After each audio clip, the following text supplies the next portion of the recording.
Kembali di Kompas Petang, saudara, advokat yang tergabung dalam tim advokat penegak hukum dan keadilan tampak melaporkan Irjen Verdi Sambo dan Barada Eliezer Lumiu ke Propam Polri.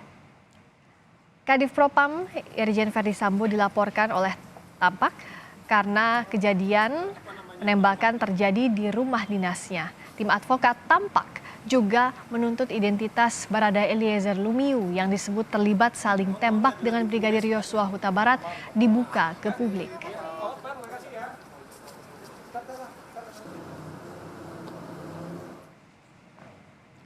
Kami akan bahas laporan terhadap Kadif Propam Irjen Verdi Sambo dalam kasus polisi tembak polisi di rumahnya bersama dengan anggota tim advokat penegak hukum dan keadilan Tampak Saur Siagian dan Wakil Ketua Lembaga Perlindungan Saksi dan Korban LPSK Edwin Partogi Pasaribu. Selamat sore Pak Saur, Pak Edwin.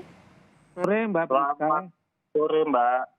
Sore, saya ke Pak Saur dulu. Kenapa Irjen Verdi Sambo dalam hal ini harus dilaporkan? Dan apa pertanggungjawaban pidana yang dilaporkan oleh Tampak? Mbak Priska, Tampak adalah tim advokat penegak hukum dan keadilan. Saya sekarang ini ada di sekretariatnya di kantornya Pak Sandi Situngkir, bahwa sumpah kami sebagai advokat adalah menegakkan hukum. Pertanyaan fundamental, mengapa saudara Verdi Sambo kami laporkan kepada Propam?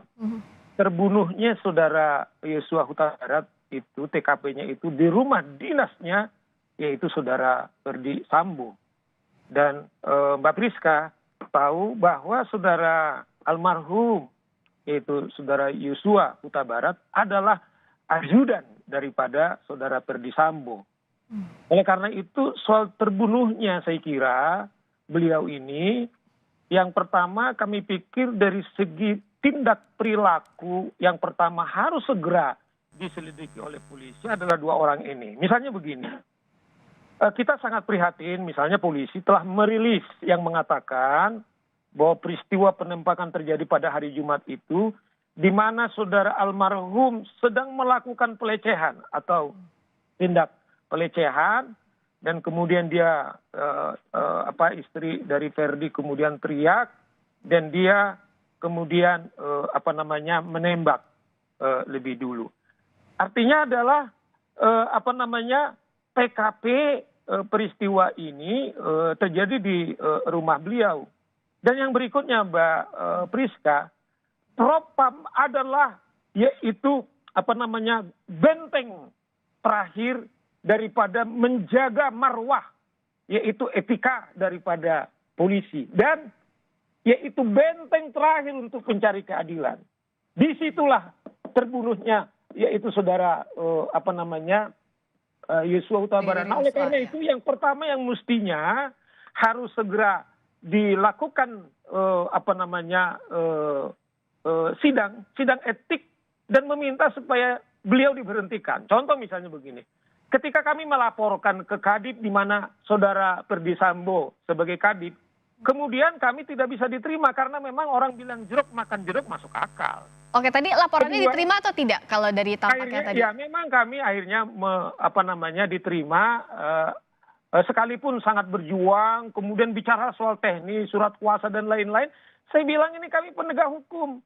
Kita apresiasi yaitu Kapolri dengan pembentuk tim khusus di mana menghimbau seluruh elemen masyarakat untuk berpartisipasi.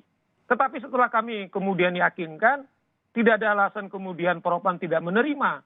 Tetapi kami harap laporan kami tidak sekedar diterima, harus segera ditindaklanjuti. Makanya kami segera menemui Kapolri.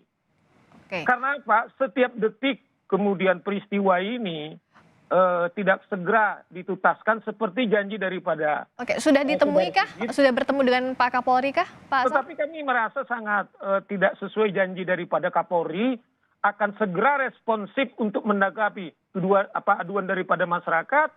Tapi kemudian kami dipumpong ke sana kemari laporan kita, tetapi tidak apa-apa.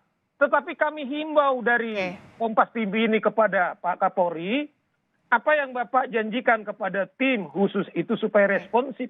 Mohon sehingga tidak ada kesan publik seakan-akan ada yang mau ditutup-tutupi. Nah, ini kerjaan kita sebagai Baik, soal yang ini saya tanyakan dulu terang-benderang. ke LPSK ya, karena dalam posisi ini juga masih ada posisi saksi, ada korban yang disoroti dalam kasus ini. Kalau dari LPSK melihat tanggapannya soal Barada Eliezer Lumiu yang diragukan eksistensinya sampai saat ini, LPSK melihatnya seperti apa agar terang perkaranya?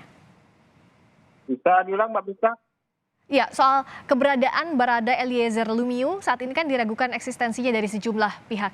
Nah, kalau dari LPSK, karena posisinya juga tentu Barada Eliezer ini adalah sebagai saksi, apa yang harusnya dilakukan oleh Polri? Ya, saya tidak dalam posisi untuk menilai apa yang dilakukan oleh Polri ya dalam proses penyidikan. Tapi kami memang sejak kasus ini mencuat dari hari Senin minggu lalu ya tanggal berapa 11 ya. Itu kami dari hari Selasanya sudah melakukan upaya proaktif dengan mendatangi Polres Jakarta Selatan, berkomunikasi dengan Kapolres, kemudian mendapatkan sejumlah informasi dan juga menyampaikan kesiapan LPSK untuk memberikan perlindungan pada saksi-saksi atau siapapun yang penting untuk mengungkap perkara ini. Kemudian pada hari berikutnya di hari Rabu, kami juga bertemu dengan Pak Irjen Verdi Sambo dan secara langsung Pak Irjen juga menyampaikan dia meminta supaya LPSK memberikan perlindungan kepada istrinya. Dan kemudian juga di hari Rabu itu kami bertemu dengan Barada E. Ya, kami sempat wawancara Barada E. Di hari Kamis kami sudah terima permohonannya baik dari Ibu P, melalui kuasa hukumnya maupun Barada E. Yang kemudian kami tindak lanjuti pada hari Sabtu lalu kami bertemu dengan Barada E kembali dari Ibu P dan kami mendalami keterangan dari Barada E, sementara dari Ibu P sejauh ini kami belum bisa mendapatkan keterangan karena masih dalam keadaan terguncang. Oke. Demikian Mbak Priska. Oke, jadi sudah bertemu dengan Barada Eliezer tadi yang dipertanyakan Pak Saur. Jadi kalau bicara eksistensi tadi LPSK menyebut bahwa sudah bertemu dengan Barada Eliezer. Dan juga tadi soal yang dilaporkannya, apakah ini akan segera ditindaklanjuti sejauh ini? Nah, ada hal menurut kami sangat serius Mbak Priska, ketika Kapolres kan merilis, dia mengatakan bahwa saudara E ini kemudian tidak dituntut karena karena dia membela dirinya. Coba bayangkan seorang kemudian pimpinan Kapolres, menurut saya bukan sekedar dia penyidik tapi juga menjadi hakim, menjadi pengacara dan hakim. Yang mestinya harus dilakukan oleh kepolisian adalah kalau toh harus katakanlah memberitakan ini kepada publik, mana bukti-buktinya, mana orangnya. Tetapi coba bayangkan Mbak Priska, ada orang terbunuh, kemudian polisi bukan malah menindaklanjuti, tetapi mengatakan Barada E ini tidak bisa dituntut gitu loh. Inilah menurut kami mengapa katakanlah tampak begitu serius. Ini adalah tragedi hukum yang sangat luar biasa. Kerja-kerja daripada penyidik itu dan mengumpulkan fakta-fakta. Bukan kemudian menjadi pengacaranya daripada apakah ini katakanlah istilah mereka tembak-menembak. Dari mana kemudian kita bisa buktikan apakah dia dibunuh dulu baru ditembak atau ditembak dibunuh. Nah inilah menurut saya yang harus segera diungkap. Ya toh karena apa? Itu yang saya bilang. TKP yang dirilis polisi adalah di rumah kita.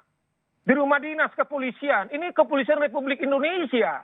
Kenapa dari pihaknya Pak Saur meragukan adanya baku tembak mana yang lebih dahuluan meninggal? Apakah ditembak dulu atau ini, tetapi fakta-fakta ini bagaimana katakanlah polisi menyimpulkan tidak bisa kemudian dituntut.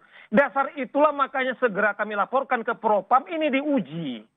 Ya toh nanti biarlah pengadilan kemudian memutus seseorang ini bersalah atau tidak, bukan penyidik gitu loh.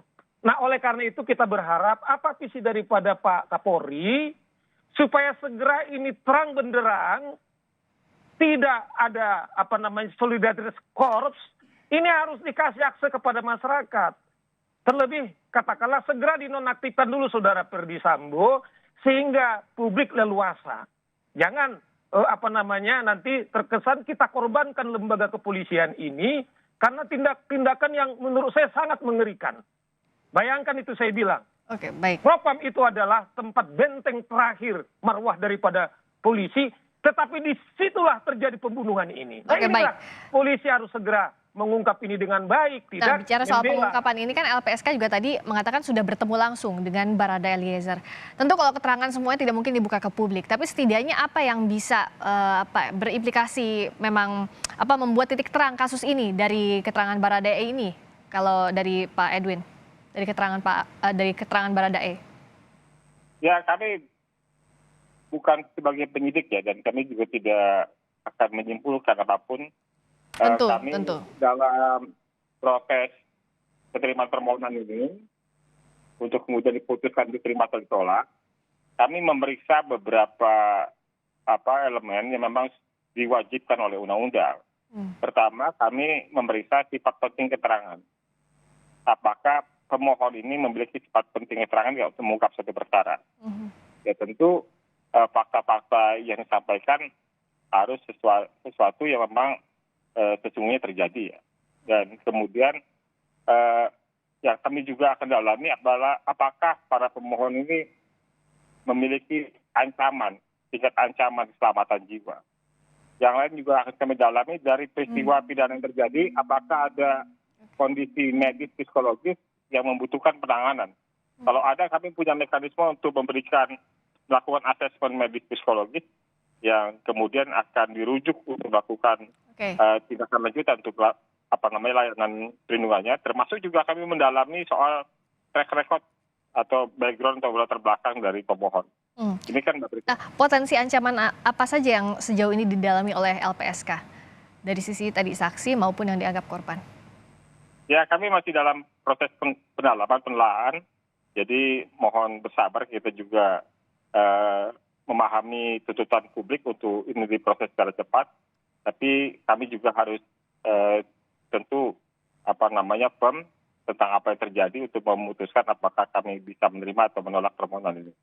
Ini kan Mbak Prisca. Baik, kalau dari Pak Saur, saat ini juga kan dari pihak keluarga Brigadir Yosua melaporkan dugaan pembunuhan berencana ke Barreskrim Polri. Tanggapan Anda singkat saja? Saya kira itu biar kita berikan leluasa kepada tim kuasa hukumnya Mbak Priska. Cuman kan begini Mbak Priska, Saudara Ferdi Sambo katanya menelepon Saudara Kapolres hari Jumat. Saya kira Pak Kapolres juga harus bisa menceritakan mengapa kemudian peristiwa ditutup 3 hari. Karena ini adalah terjadi satu pembunuhan. Nah inilah yang kita sebenarnya mengapa kami urgensinya kepada Propam. Polisi harus segera bertindak menguji perilaku daripada anggotanya ini.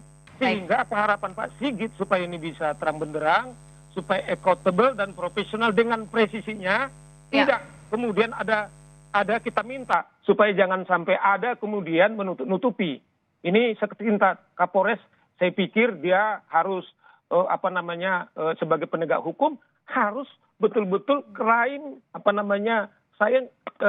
crime investigation. Baik. Harus Ditangkap maksudnya yang ditunggu publik saat ini adalah pengungkapan kasus ini seterang-terangnya agar tidak menyisakan tanda tanya di publik. Terima kasih atas waktunya tim advokat penegak hukum dan keadilan Tampak, Saur Siagian, dan juga Wakil Ketua Lembaga Perlindungan Saksi dan Korban LPSK Edwin Partogi Pasaribu. Selamat petang.